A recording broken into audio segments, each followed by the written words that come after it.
All right. Good morning. Good morning. The prelude today is number 23, Gather Us In. And if you'd like to stand and sing, that would be great.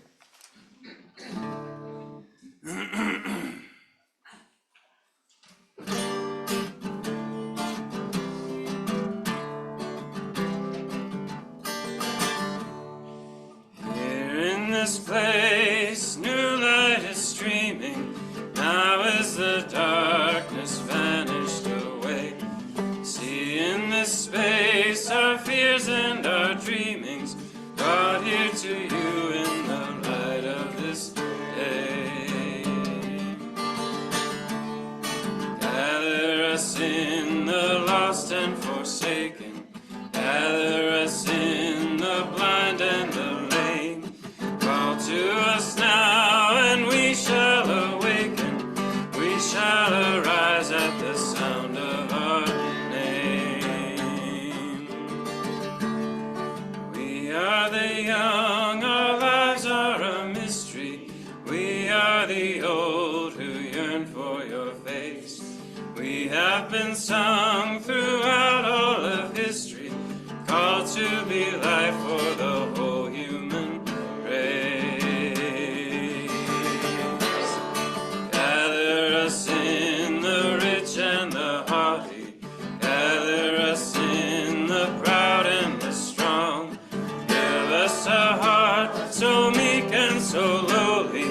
Give us the courage to enter the song. Here we will take the wine and the water. Here we will take the bread of new birth. Here you shall call your sons and your daughters. Call us anew to be salt for the earth. Give us to drink the wine of compassion. Give us to eat the bread that is you. Nourish us well and teach us to fashion lives that are holy and hearts that are true. Not in the dark of buildings confining, not in some heaven light years away, but here in this place new light is shining. Now is the kingdom, now is the day. Gather us in and hold us forever. Gather us in and make us your own. Gather us in, all peoples together. Fire of love in our flesh and our bones.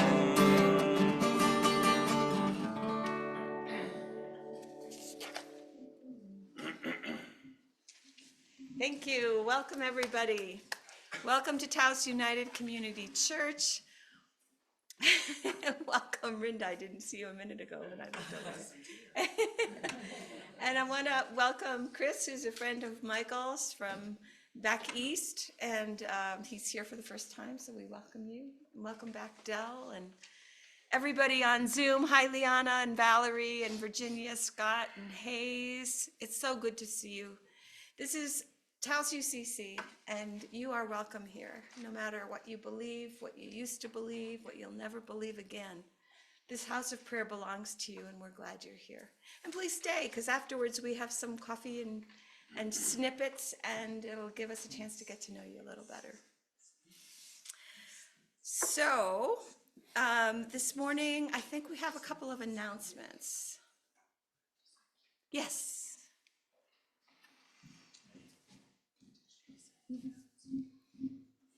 I have tickets for the Taos Community Chorus for this afternoon and Saturday and Sunday next week. So you can see me. Thank you. Thank you. Taos United, it's Taos Community Chorus. Yeah, they're amazing. They're amazing. Yes, Rinda.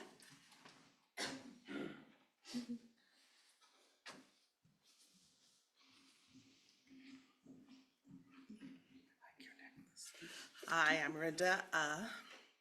Yesterday I went to visit Ethel Chapel in the hospital. She has fallen again. This time she didn't break anything, but she's having muscle spasms around her ribs, and there's definitely something wrong. She's supposed to be out of the hospital today. I don't know if that will happen, and back home. So I'll want to include her in our prayers. Thank you. Thank you.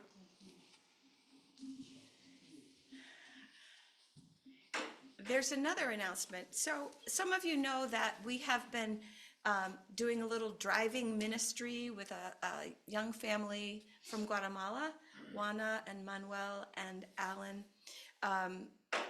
They have moved to a new apartment down in the south end now. They used to be up in El Prado. And a couple of the people that have been regularly doing rides, we've been taking one day a week, some of us. One day I do Tuesdays, Deborah does Monday, Thursday. Sid's been doing Wednesday, Rinda's been doing Mondays. And a couple of those people have got to rotate out. So we're looking for a couple of people who in a couple of weeks, by mid-May, could perhaps pick them up, take them to school and work, and pick them up in the afternoon. So if you live in town or in the south end of town, it might be even easier. But let me know if you're interested in doing that. It's a wonderful way to be connected to a family that's struggling to make it here. And so please let me know. I want to say Janet Tott, our beloved Janet, is at the Taos Health Center. Yeah, that's what they call it. Yeah. That's what they call it. We know it as the Living Center. And she's doing a rehab stint there. She's been in ICU since last Saturday night. So she would, we need to give her our prayers and our love. And if anybody's in the area and wants to stop by, that would be great too. And what else? She's feeling a whole lot better, by the way, but Scott, did you want to say something? Well, we're kicking off our stewardship season, and today we're going to hear from our first witnessing steward, and I think that's Virginia and Hayes. Is that right? Are you guys? Great. I got a yes from Okay. Hayes. So please, go ahead. Don't forget to unmute yourself.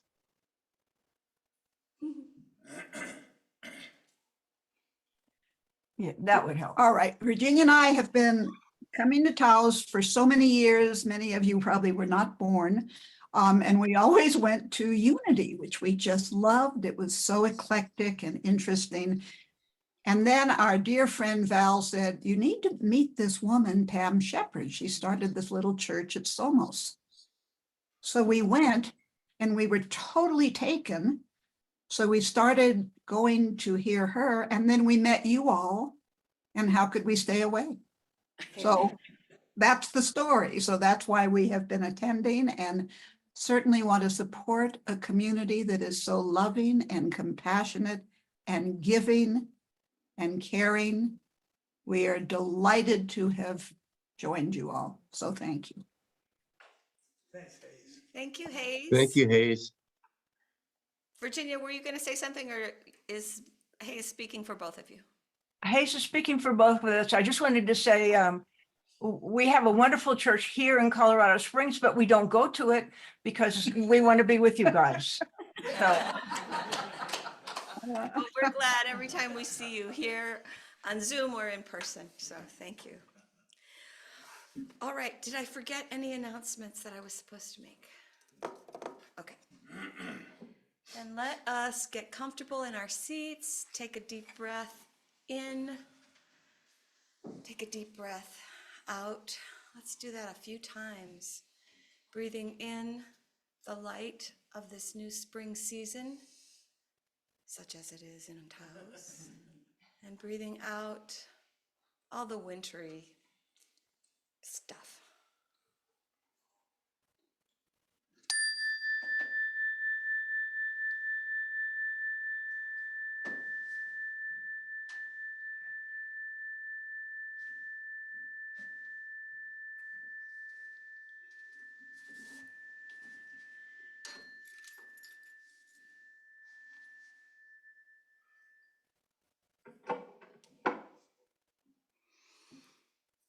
before I forget, we are lucky to have Reverend Cheri Lyon preaching today.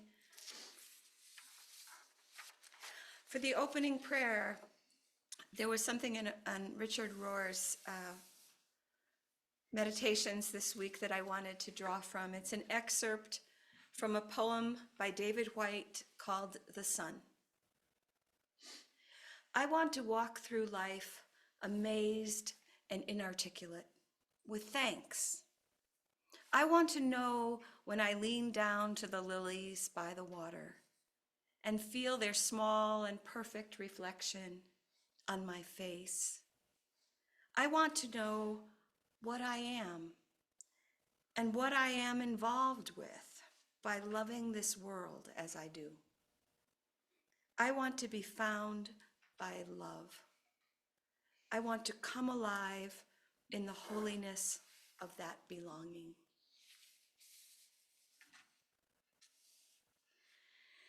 So, as most of us know, in this church we have a tradition of coming forward, lighting a candle with a prayer intention that we're keeping to ourselves for now. We take a candle, we place it in one of the sand bowls, and we light up our intentions this way. So while we do that, today we're going to sing Morning Has Broken, number 16 in our books. So please.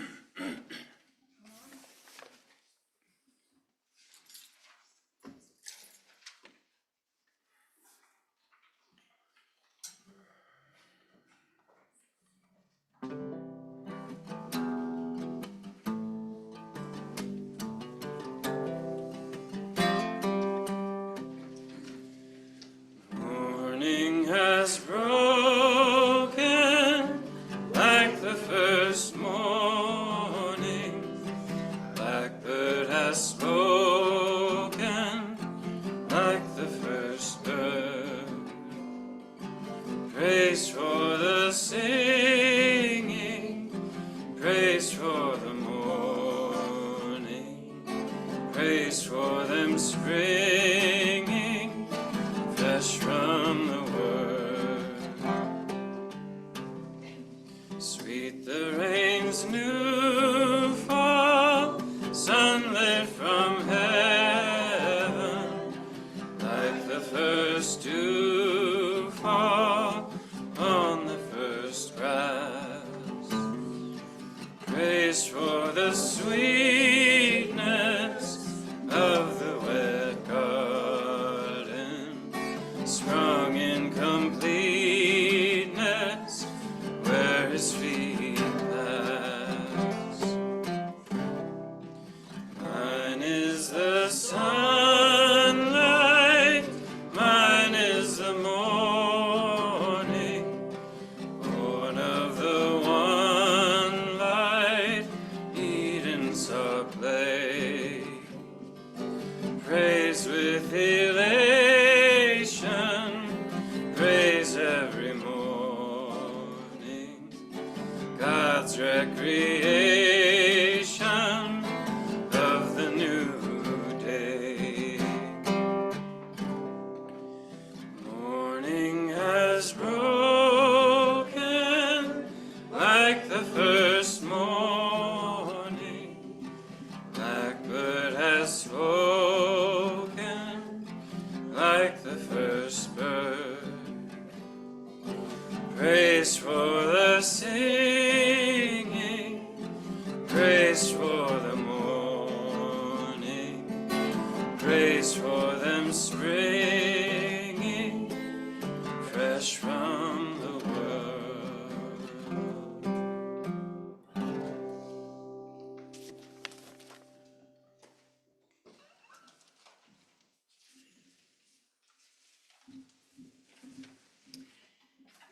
Good morning. I have the second reading. It's from Matthew, chapter 6, verses 19 to 21, from Eugene Peterson's The Message. Don't hoard treasure down here, where it gets eaten by moths and corroded by rust, or worse, stolen by burglars. Stockpiled treasure in heaven, where it is safe from moth and rust and burglars. It's obvious, isn't it? The place where your treasure is the place you will most want to be and end up being.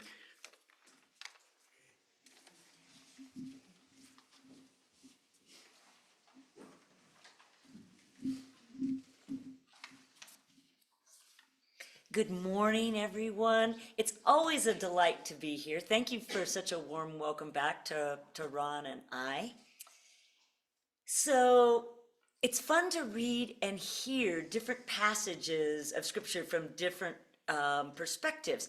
The last line of that same reading from the Revised Standard Version is, "For where your treasure is, there your heart will be also."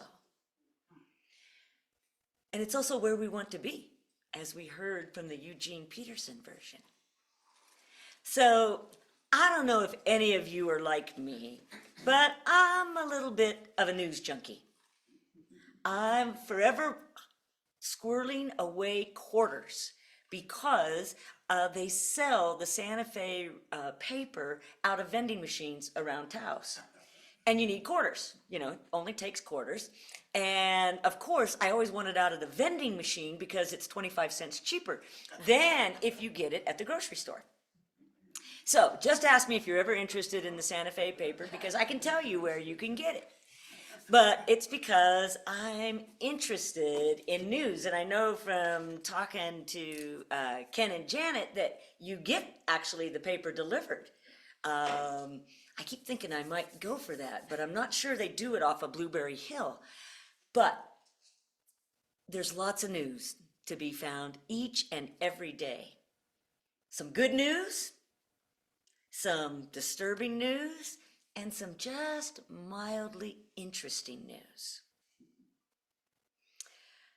What's become more newsworthy, and I find this positive, is that you can rarely pick up a paper now where there is not an article or more addressing climate change, some aspect of climate change. 10 years ago, that wasn't true. Maybe even 5. It wasn't true. So in celebration of Earth Week and all the activities that have been going on around Taos and also around the world, I want us to talk about the news.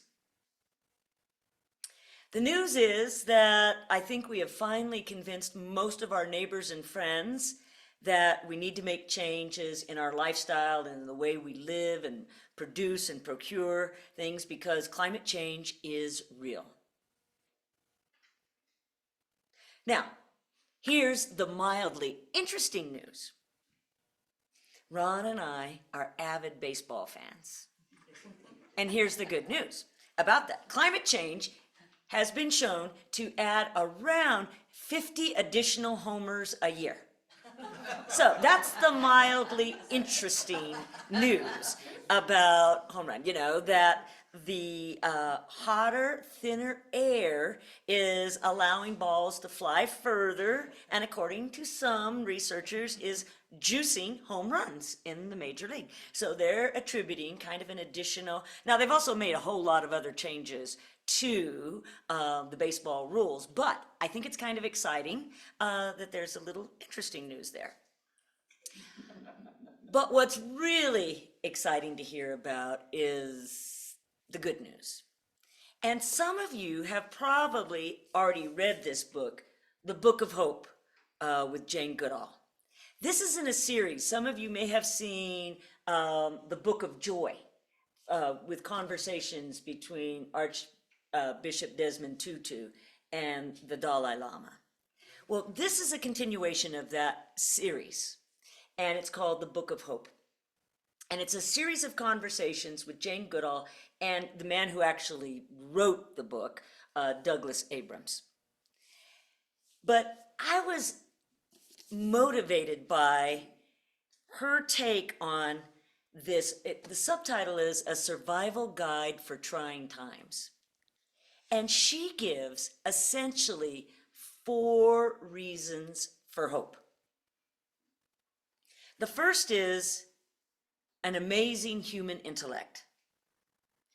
And she essentially rephrases the scripture that we heard read to us, saying, what we nurture and encourage wins. What we nurture and encourage wins. And so she takes great hope that what we pay attention to and then focus our energies upon has the capacity to endure and bring positive outcomes. She does go on to say that many of us, and especially people in the Western world, tend to be very focused on the now. And there's some pros and cons to that. Obviously, we want to live in the moment, but by not sort of being willing to think, as many of indigenous peoples around the world say, to the 7th generation, think about what will it be in generations to come, we short circuit the work of the world. But she goes on to say, but we have the capacity to think in the future. We have the capacity to look ahead.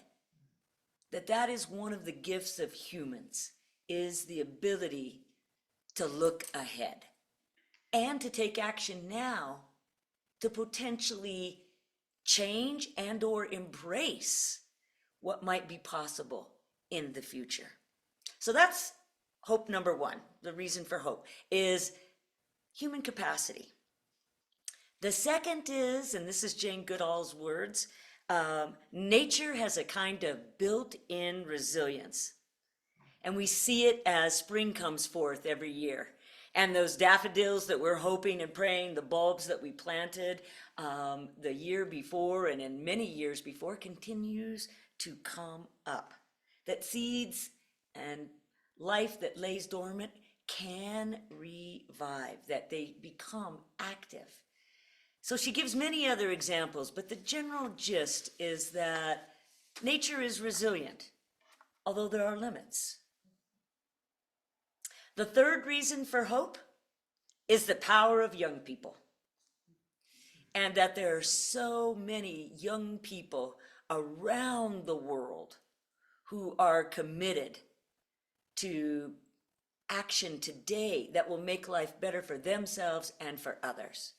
She does have some harsh words for adults, saying, there's an old saying that says we've borrowed the earth from our children. And she said, well, we haven't really borrowed it, we've stolen it.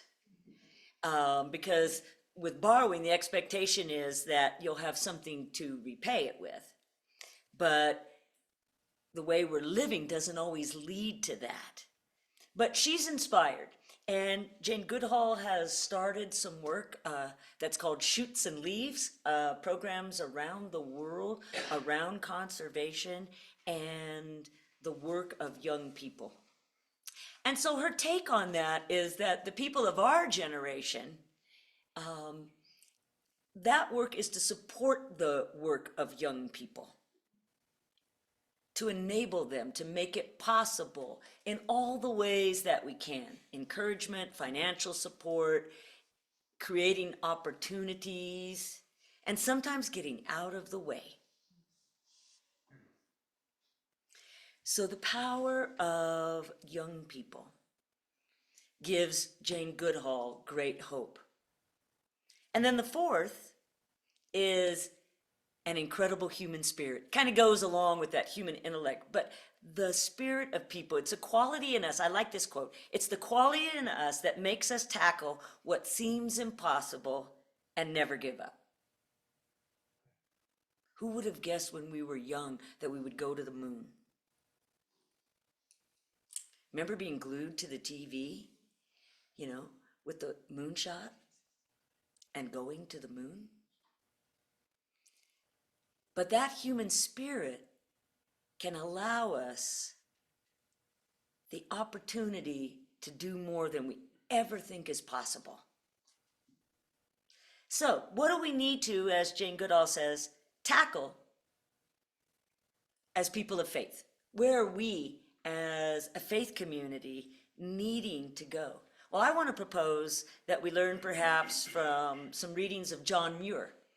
Many of us know John Muir. He was the naturalist, and he wrote that there are two sacred texts.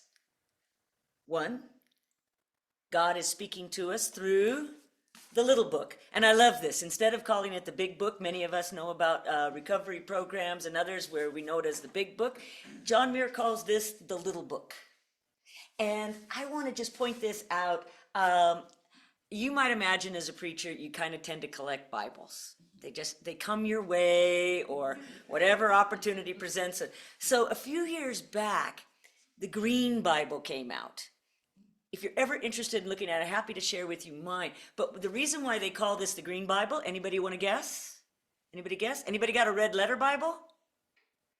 Red letter Bibles are where they put all the words of Jesus in red. So that's a red letter Bible, and known in faith communities as, the Bible where Jesus speaks. It's the focus. The green letter Bible, the Green Bible, has all the pieces about nature in green.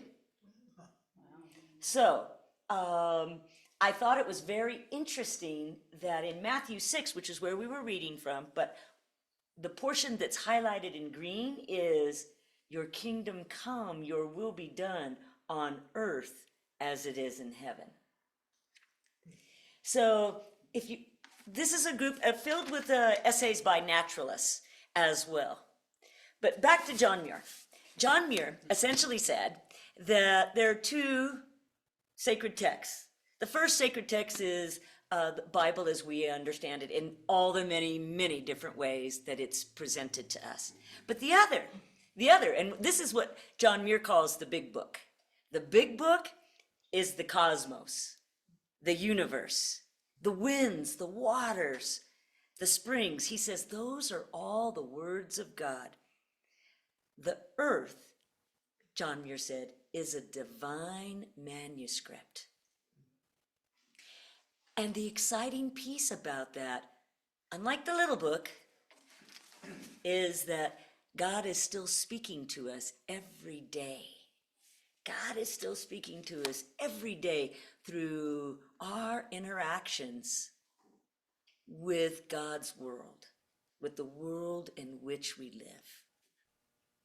And we're so blessed here in Taos because we are surrounded by the opportunity, whether it's the hawks, the crows, the ravens, the mountain, the rush of waters. So God is still speaking to us. And so that's a text that we are called to learn from. Many writers have called the era that we are living in now the Anthropocene. You've probably heard that term. It is not universally accepted. That term refers to when humans are the dominant force in history. And the feeling by many is that humans are now impacting everything. And clearly we see that in relationship to climate change and a warming world and the way in which we're living. I thought it was interesting that Christian Century, and I just left a bunch of Christian Century magazines for Steve, and their theme this past month was Plastic Jesus, in honor of Earth Week, talking about Plastic Jesus and how we've almost become worshipers of plastic. Everything is in plastic. And as a worldwide community, we only recycle about 10% of plastic. For one, it's hard to recycle. It's not that people aren't willing to necessarily try to recycle. Plastic is not an easy recyclable material. So I want us to think today, as we come to asking ourselves a question, how are we living on the earth? How mindful are we? What kind of sacrifices are we willing to make? What's our attitude about the sacrifices we want to make or we feel we should make?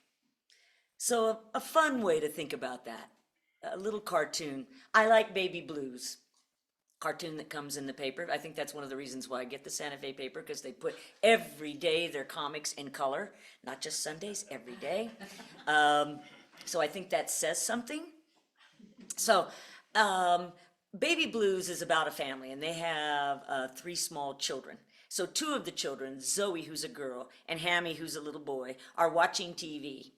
And their mom says, this is Earth Week. So we're going to show our concern for our planet by sacrificing wasteful habits. Great, says Zoe. That's a great idea. So in the second panel, Mom turns off the TV, saying, you know, we're going to start by turning off the TV to save electricity and to go outside. And in the next panel, Zoe says to her brother, Hammy, I think sacrifice would be much more popular if it didn't involve giving up something. We all know that, right? You know, I mean, it would be much easier if we all brought our own bags to the grocery store. We're getting good about that. Or if we didn't put all the fruit and everything into a plastic bag, to then take it out of the plastic bag, you know, once we get home. So this cartoon, though, continued. This was a 2-day one. So the very next day, the cartoon continues, and Zoe, the girl, is just stomping around. And Zoe announces to her brother and father, who are sitting on the couch reading a book, because the TV's off, saying, I'm reducing my impact on the planet by not watching TV, and not watching TV makes me cranky. So, watch out. So she stomps off. In the last panel, her brother, Hammy, says to their dad, after she reduces her impact on the planet, maybe she'll work on reducing her impact on us. Right? So we know this, though. There's a sense, though, that we want to make sacrifices, but that can make us a little irritable. We get a little cranky. I think this comic is fun because we can see ourselves in it.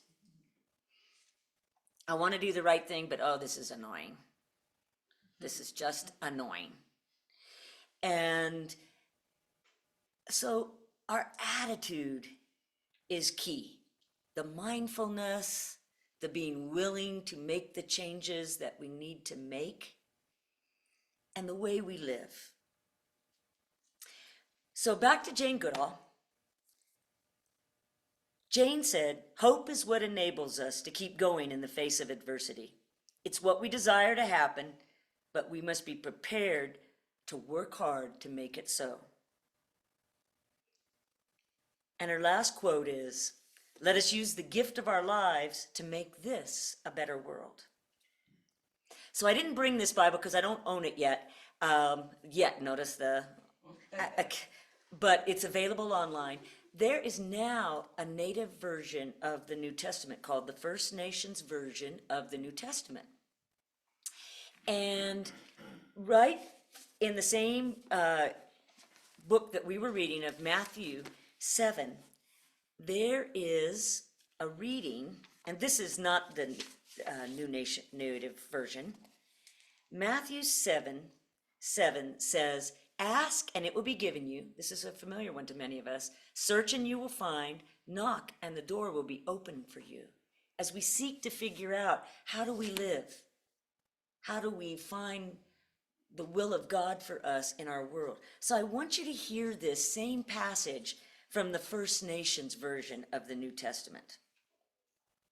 Let your prayers rise like smoke to the Great Spirit, for he will see and answer you. Every step is a prayer. And as you dance upon the earth for the things you seek, the way will open up before you. As we dance upon the earth. So what I've come to believe is that we need to live lightly and take time to pay attention to the language and needs of our Mother Earth. So I wanted to share one more book, because one that I think you all might be interested in here. It's called Church of the Wild, How Nature Invites Us into the Sacred. There's a whole network of churches of the wild that are sort of like some of the ways programs happen in here. In Taos, there are forest schools where children are not going to school in actual classrooms inside buildings, but classrooms in nature. There's several of them here in Taos. Well, there's beginning a movement called Church of the Wild where they worship exclusively outdoors and in ways that may not look like a traditional worship service.